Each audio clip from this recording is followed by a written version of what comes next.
नमस्कार। चलिए आज इतिहास के पन्नों को पलटते हैं और एक ऐसे शख्स की अविश्वसनीय कहानी में गोता लगाते हैं जिसने न सिर्फ भारत का नक्शा बदला बल्कि उसकी किस्मत को भी हमेशा हमेशा के लिए बदल कर रख दिया। नाम है चंद्रगुप्त मौर्य। ये सवाल बहुत बड़ा है ना? लेकिन किसी भी महान साम्राज्य की कहानी अक्सर एक बहुत ही अप्रत्याशित जगह से शुरू होती है। जरा सोचिए, एक विशाल भूभाग लेकिन पूरी तरह से उथल पुथल और अराजकता में डूबा हुआ। चंद्रगुप्त की दुनिया कुछ ऐसी ही थी। ये कहानी ताकत की नहीं है बल्कि उस मौके की है जो ऐसे बिखराव से ही पैदा होता है। तो चलिए उस दौर में चलते हैं और देखते हैं कि चंद्रगुप्त ने असल में किस तरह की दुनिया में अपनी आंखें खोली थीं। तो उस वक्त की तस्वीर कुछ ऐसी थी। सोचिए, दर्जनों छोटे छोटे राज्य जो लगातार एक दूसरे से लड़ रहे हैं। कोई एक मजबूत सत्ता नहीं। केंद्र में जो नंदवंश का राज था, लोग उनसे बिल्कुल खुश नहीं थे। और तो और पश्चिम से यूनानी विजेता सिकंदर महान की सेना का खतरा मंडरा रहा था। मतलब पूरा माहौल एक बारूद के ढेर जैसा था। बस एक चिंगारी की देर थी। और वो चिंगारी लगी दो ऐसे लोगों के मिलने से जिन्होंने इतिहास का रुख ही मोड़ दिया। कहते हैं ना, हर महान नायक को एक बुद्धिमान मार्गदर्शक की जरूरत होती है। चंद्रगुप्त के लिए वो थे चाणक्य। एक तरफ थी चंद्रगुप्त की जबरदस्त महत्वाकांक्षा, कुछ कर गुजरने की आग, और दूसरी तरफ थे चाणक्य, एक मास्टर रणनीतिकार जिनकी तीक्ष्ण बुद्धि ये जानती थी कि इस आग को एक साम्राज्य की शक्ल कैसे देनी है।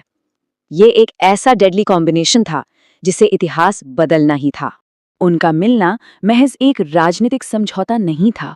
नहीं, ये वो चिंगारी थी जिसने एक ऐसी क्रांति की आग जलाई जो पूरे उपमहाद्वीप में फैलने वाली थी।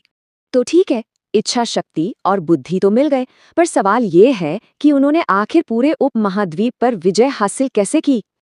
जरा इस टाइमलाइन पर एक नजर डालिए।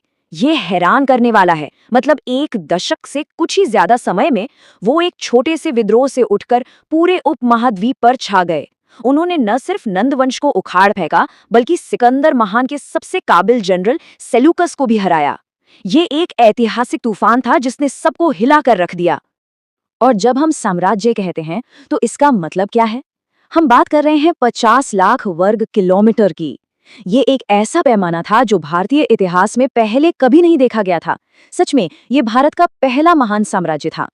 देखिए, एक साम्राज्य जीतना एक बात है, लेकिन इतने बड़े और अलग अलग तरह के लोगों से भरे क्षेत्र पर शासन करना ये बिल्कुल ही अलग चुनौती है। तो उन्होंने ये कैसे किया? तो उनका सीक्रेट क्या था? ये सिर्फ तलवारें और हाथी नहीं थे। उनके पास एक गुप्त हथियार था, एक किताब। जी हाँ, अर्थशास्त्र, जिसे खुद चाणक्य ने लिखा था।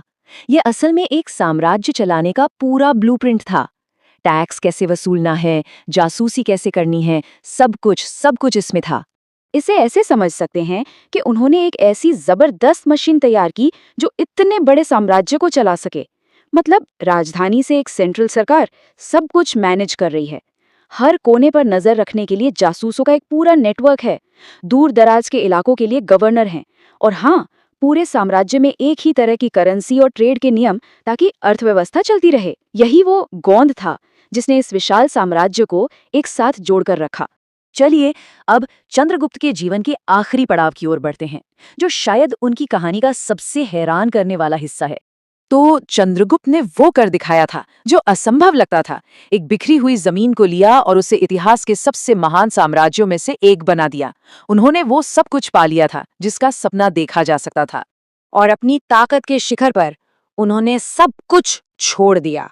ये सोचना भी मतलब कितना अविश्वसनीय है। एक इंसान जिसने इतना बड़ा साम्राज्य बनाया, वो अपनी मर्जी से अपना सिंहासन, अपनी ताकत, अपना सब कुछ त्याग दे और क्या बने?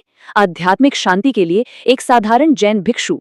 एक विजेता की कहानी का इससे ज्यादा हैरान करने वाला अंत क्या होगा? लेकिन ये एक अंत नहीं, एक नई शुरुआत भी थी।